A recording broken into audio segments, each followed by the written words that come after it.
তারা রাজনীতির item song.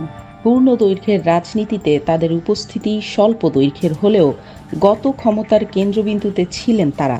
তাদের সাথে দৌড়ে পিছিয়ে ছিলেন অনেক ত্যাগী ফুল টাইমার পলিটিশিয়ান। রাজনীতিতে সাড়া জাগানো সেই সব মৌসুমী তারকারা এখন কোথায়? গত আমলের সেই সব রূপালী লাপাতা লেডিসদের সর্বশেষ নিয়ে আমাদের এই খোঁজ দ্য সার্চ।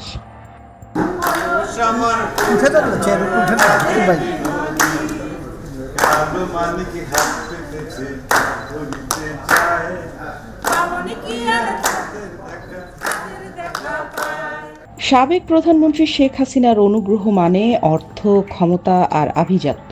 এই সূত্র মেলাতে গত 15 বছরে কয়েক ডজন বিনোদন তারকা যোগ দিয়েছিলেন ক্ষমতার রাজনীতিতে। প্রধানমন্ত্রীর আশেপাশে দেখে মনে হতো যেন মৌমাছির চাক। প্রয়াত কবরী সারোয়ারের হাত ধরে আসলেও এই ধারার শুরুতে রাজনীতিরই প্রাধান্য ছিল। এরপর সুবর্ণা মোস্তফা, তারানা হালিম কিংবা মমতাজরা এলেও তাদের নিয়ে এখনকার মতো ছিল না কোনো মুখরোচক গল্প। তবে তাদের দেখাদেখি কিনা রাজনীতির ময়দান কিংবা ক্ষমতার মসনদে যাওয়ার মিছিলে একে একে যুক্ত হতে থাকেন তারকা, অভিনেতা, অভিনেত্রী, নায়ক, নায়িকা আর গায়ক গায়িকারা। রাজনীতির কাদামাখামাখিতেও জড়িয়ে নোংরা করেছেন নিজেদের। এই মিছিলে নায়িকাদের উপস্থিতি এত বেশি ছিল যে তাদের নিয়ে চলছিল নানা মুখরোচক আলোচনা।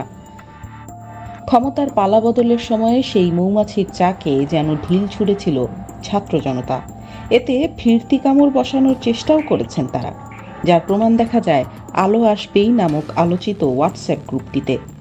তবে 5ই আগস্ট ছাত্র জনতার গণ অভ্যুত্থানের পর দৃশ্যপট পাল্টে যাওয়ায় প্রশ্ন উঠেছে, ক্ষমতার মৌলভী তারকারা এখন কোথায়? তেমনই একজন জাতীয় পুরস্কারপ্রাপ্ত অভিনেত্রী রোকেয়া প্রাচী। সর্বশেষ দেখা গেছে 15ই আগস্ট রাতের আধারে ধানমন্ডি 32-এ শ্রদ্ধা জানাতে গিয়ে হয়েছেন হেনস্থার শিকার। তবে তার এই কাজকে অনেকেই দেখছেন সুযোগ খোঁজার চেষ্টা হিসেবে। সুযোগ সন্ধানী হিসেবে বেশ সুনাম এই অভিনেত্রীর। অভিনয় ক্যারিয়ার শুরু করেছেন আওয়ামী লীগের সমালোচক হয়ে। সমালোচকরা বলেন, তখন প্রাচী ছিলেন বর্তমান উপদেষ্টা আসিফ নজরুলের ঘরণী। তাই হয়তো স্বামীর মতাদর্শের কারণেই ছিলেন আওয়ামী বিরোধী শিবিরে।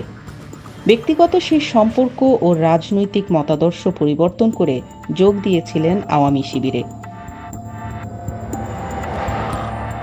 শোনা যায়, সড়ক পরিবহনের প্রভাবশালী এক মন্ত্রীর সমর্থন ও আশীর্বাদে পরিবর্তিত হয়েছে রোকেয়া প্রাচীর রাজনীতি ও আদর্শের গতিপথ।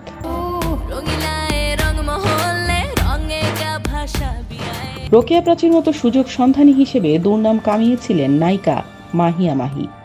দ্বিতীয় স্বামী হিসেবে আওয়ামী লীগ নেতাকে পেয়ে স্বপ্ন দেখেছিলেন এমপি হবার। ঘনিষ্ঠ সম্পর্ক গড়েছিলেন ওবায়দুল কাদের সহ বেশ কয়েকজন সিনিয়র নেতার সাথে। বিতর্কিত হয়েছিলেন সাবেক স্বাস্থ্য প্রতিমন্ত্রী ডাক্তার মুরাদের সাথে অশ্লীল কথোপকথন ফাঁসের পর। What you want, baby? What you want? 3 নম্বর বউ হবা না 4 নম্বর কোনটা? 4 নম্বর বউ হবা। মনোনয়ন না পেয়ে শেষ পর্যন্ত স্বতন্ত্র প্রার্থী হিসেবে দাঁড়িয়ে হারিয়েছেন জামানত। ট্রলের শিকার হয়েছিলেন তার ট্রাক প্রতীক নিয়েও।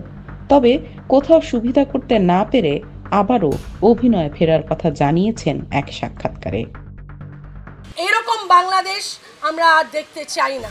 ছাত্র হত্যার অভিযোগে গ্রেপ্তার হওয়ার আগ পর্যন্ত ব্যবসা থেকে রাজনীতি সবখানেই সুবিধাভোগী হিসেবে পরিচিতি পেয়েছিলেন 90-এর জনপ্রিয় অভিনেত্রী শমিকা এসার। অভিনয়ের পাশাপাশি প্রেম, ভালোবাসা, দাম্পত্য জীবন নিয়ে ছিলেন সবসময় আলোচনায়। ভালোবেসে ঘর বেঁধেছিলেন আলোচিত সাবেক তথ্য প্রতিমন্ত্রী অধ্যাপক এ আরাফাতের সাথে। শহীদ বুদ্ধিজীবী শহীদুল্লাহ কায়সারের সন্তান হিসেবে সরকারের কাছ থেকে নিয়েছেন নানান ব্যবসায়িক সুবিধা। নিহত ছাত্র জনতার কথা ভুলে গিয়ে বিটিভির জন্য তার কান্না দেখে ধিক্কার জানিয়েছিলেন এখনকার জনপ্রিয় অনেক তারকাই। এক্ষেত্রে কিছুটা ব্যতিক্রম জাতীয় চলচ্চিত্র পুরস্কার পাওয়া সোহানা সাবা। 5 আগস্টের পর অনেকে চুপসে গেলেও ফেসবুকে সরব থেকেছেন তিনি। আওয়ামী লীগের সমর্থনে মাঝে মাঝে পোস্ট দিচ্ছেন ফেসবুকে।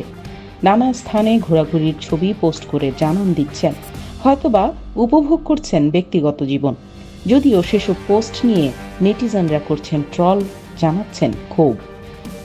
5 আগস্টের পর একটি প্রথম সারির জাতীয় দৈনিকে সাবাকে দেহ ব্যবসার অভিযোগে অভিযুক্ত করে চাঞ্চল্যকর রিপোর্ট প্রকাশ করা হয়, যদিও সাবা এই অভিযোগের তীব্র প্রতিবাদ করেছেন। বছর ধরে ইউজ করেছে এবং তারা আমাকে ঠকিয়েছে। সোহানা সাবার মতোই ফেসবুকে সরব থাকা আরেকজন হচ্ছেন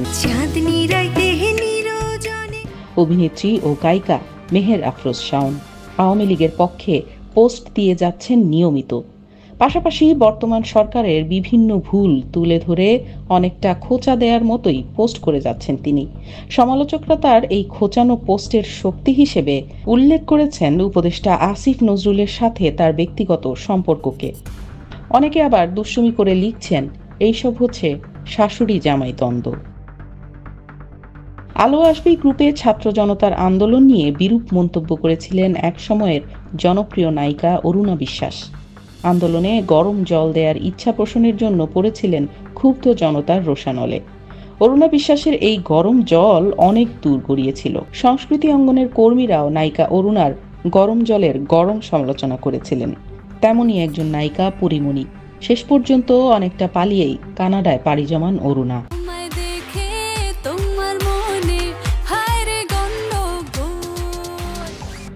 হাসিনা পরিবারের একজন শেখ সেলিমের সাথে ঘনিষ্ঠ সম্পর্ক করে সুবিধা আদায়ে অভিযুক্ত অভিনেত্রী নিপুণ। শেখ সেলিম ও নায়িকা নিপুণের সম্পর্কটা ছিল অনেকটাই ওপেন সিক্রেট। অভিযোগ রয়েছে অভিজাত গুলশান এলাকায় স্পা ব্যবসার আড়ালে চালিয়েছেন দেহ ব্যবসা। শেখ সেলিমকে ব্যবহার করেই হয়েছেন চলচ্চিত্র শিল্পী সমিতির সাধারণ সম্পাদক। কথা নয়, আমাকে তখন শেখ সেলিম সাহেব যেমন টেলিফোন করেছে, আমাকে কিন্তু স্বরাষ্ট্রমন্ত্রীও টেলিফোন করেছেন। পরবর্তীতে কিন্তু আমাকে গোয়েন্দা সংস্থার অফিসে রাখা হয় 30 তারিখের জন্য আমি রেজাল্টটা দিতে না পারি, কারণ আপিল রেজাল্ট দেওয়ার পর যে আপনার গণনা সঠিক হয়েছে। তবে ফেসবুকে বিভিন্ন সামাজিক সহায়তার পোস্ট করে ইমেজ পুনরুদ্ধারের চেষ্টায় থাকলেও জনসমক্ষে লাপাত্তা তিনি।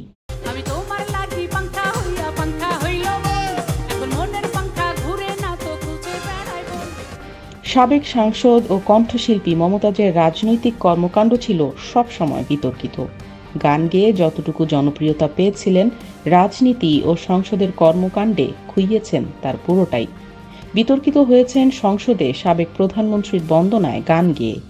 আমার নেত্রী শেখ হাসিনা তুলনা যার না। শত শত ছাত্র জনতার আত্মত্যাগে চুপ থাকলেও কয়েকদিন আগেই নিজের ফেসবুক পেজে গান গেয়ে আবারও এসেছেন আলোচনায়। তার কমেন্ট বক্সে আলোচনার তীর নিয়ে ঝাঁপিয়ে পড়েন ফেসবুকাররা।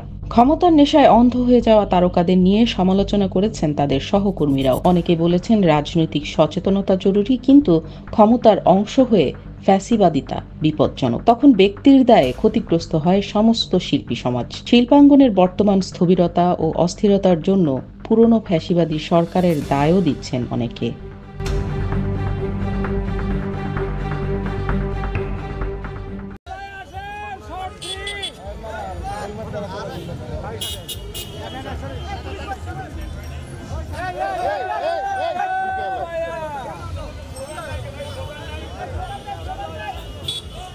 করলেন, নষ্ট করলেন।